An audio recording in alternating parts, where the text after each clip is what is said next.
everything ran perfectly fine. Strong pulls. What the fuck happened there?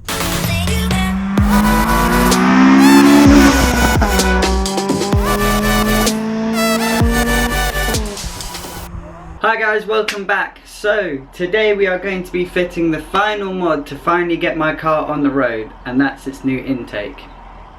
So the intake that I got is one of the best breather mods that you can do for the EP3, and that is a Injen Cold Air intake. And this is what it looks like. So I bought this second hand off eBay for around 160, 170 pounds.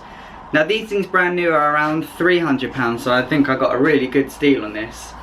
The only problem that it came with is that it didn't have the wires or the hoses that go into the engine, but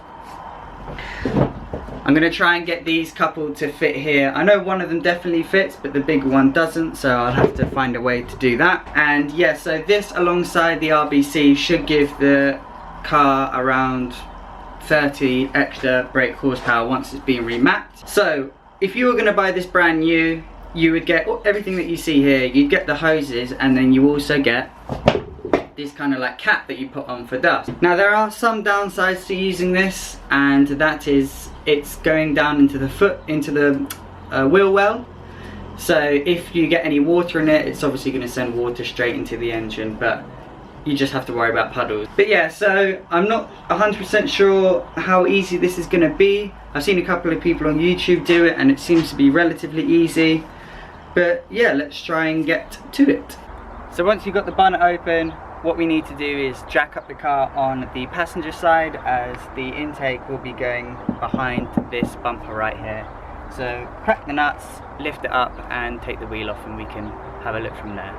Oh, look at that beautiful 421 manifold. Oh, of course it wouldn't focus.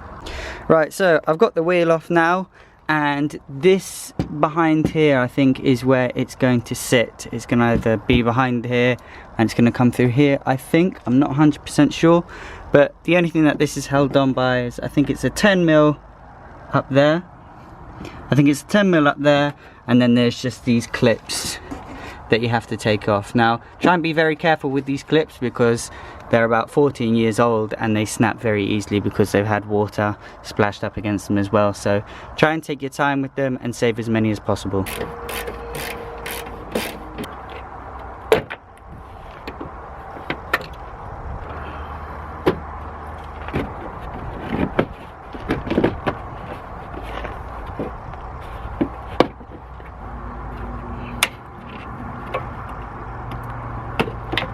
Of course I broke one.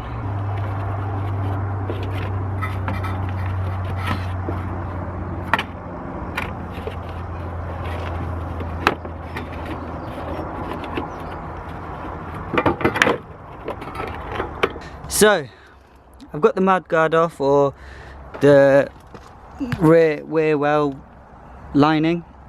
I didn't actually take it all out because I think you have to unscrew these two bolts, which is what is keeping on the side skirt. So I've done the bolts up to here, and this is what you are left with. Now that hole that you see right in front of you is where the intake is going to be coming out of.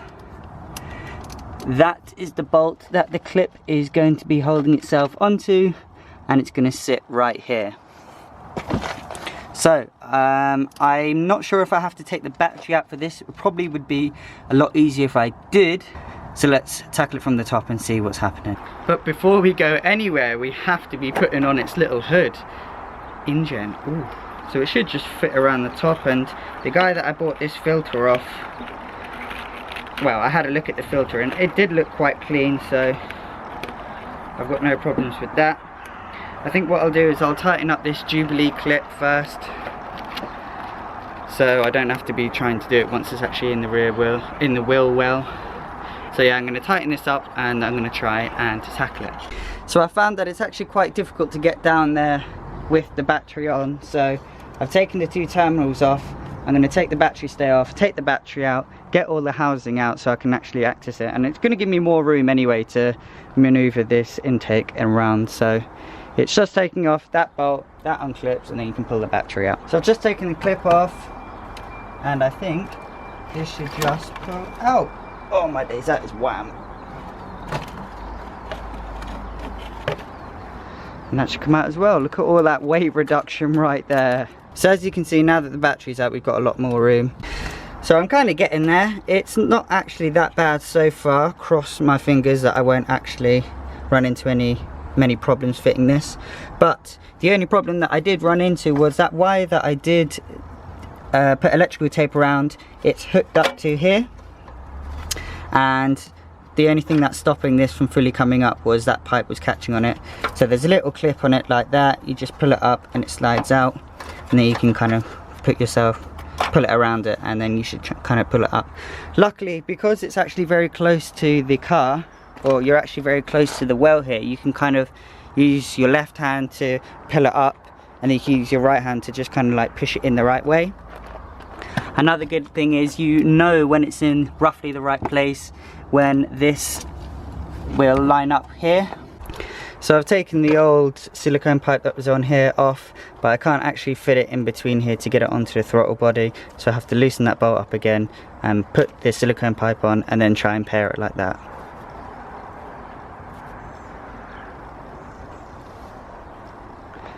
And that's the silicone pipe on. That actually was very easy to put on.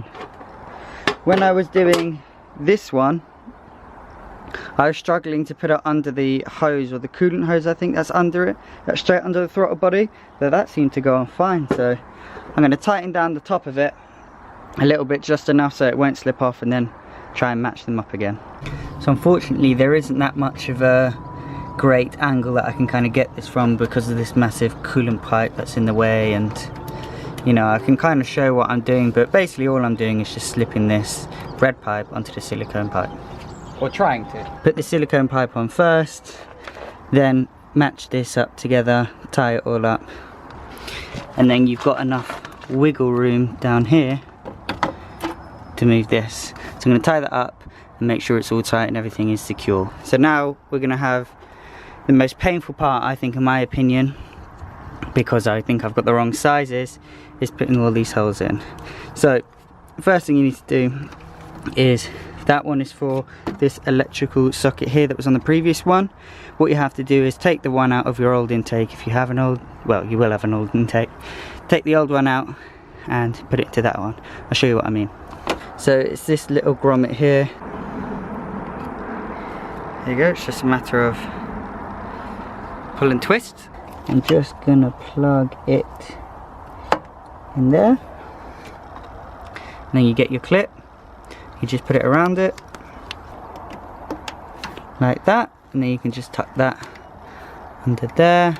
As I know that the small one is going to fit, I'm going to do the small one first.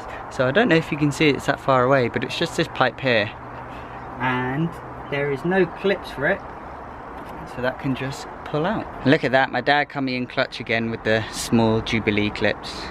So just fit this on and we should be all good.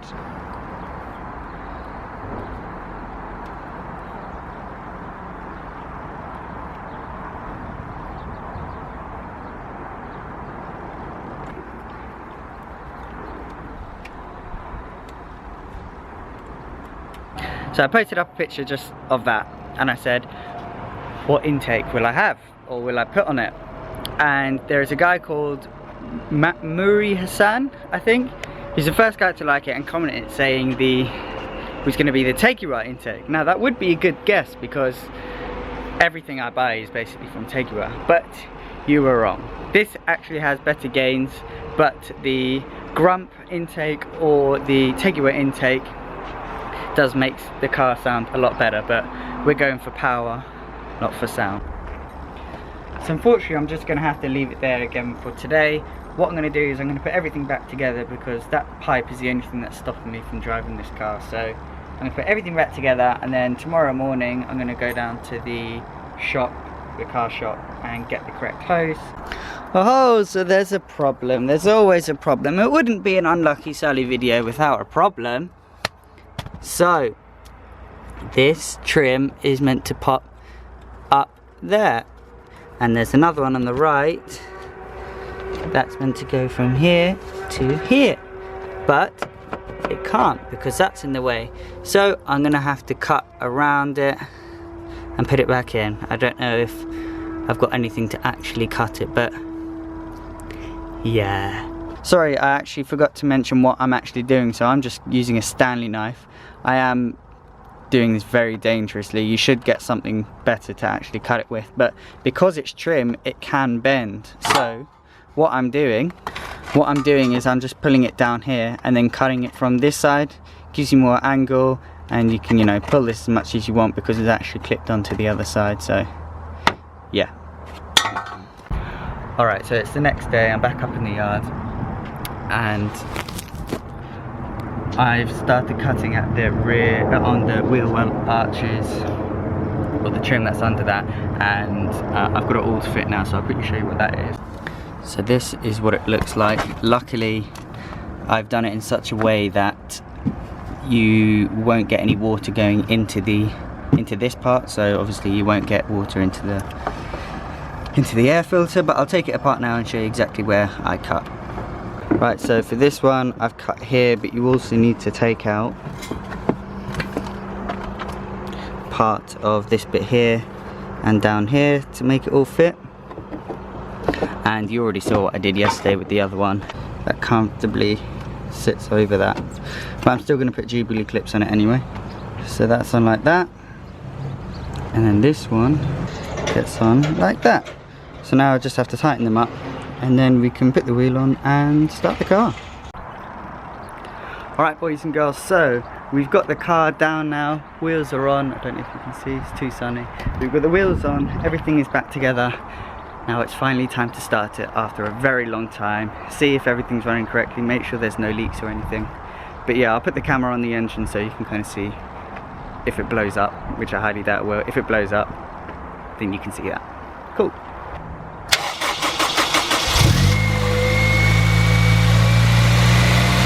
So it started up fine. It always has that little bit of a ticking over to get it going, but I'm going to check around now, see if there's any leaks or anything, and then we can take it for a drive.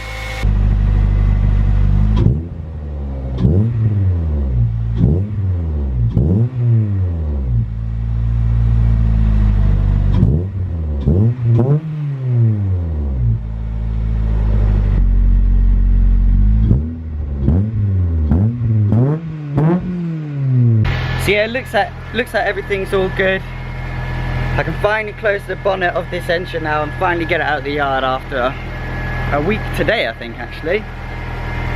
So yeah, I'm going to take it for a drive now and see what it's like. So yeah, I can finally close the bonnet. I'm going to do that now, and I'll probably jump to me driving it around. Just like to say thank you for everyone who's watched the video, and thank you for all the people that are supporting me on Instagram. And there are more videos to come.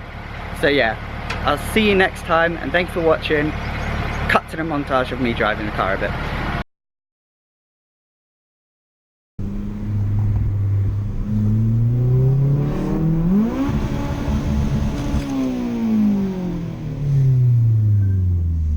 What the fuck happened there? So what actually happened? So when I first pulled over, I noticed that this cable was very loose. I mean, it's very loose anyway, but yeah, it was even looser than that.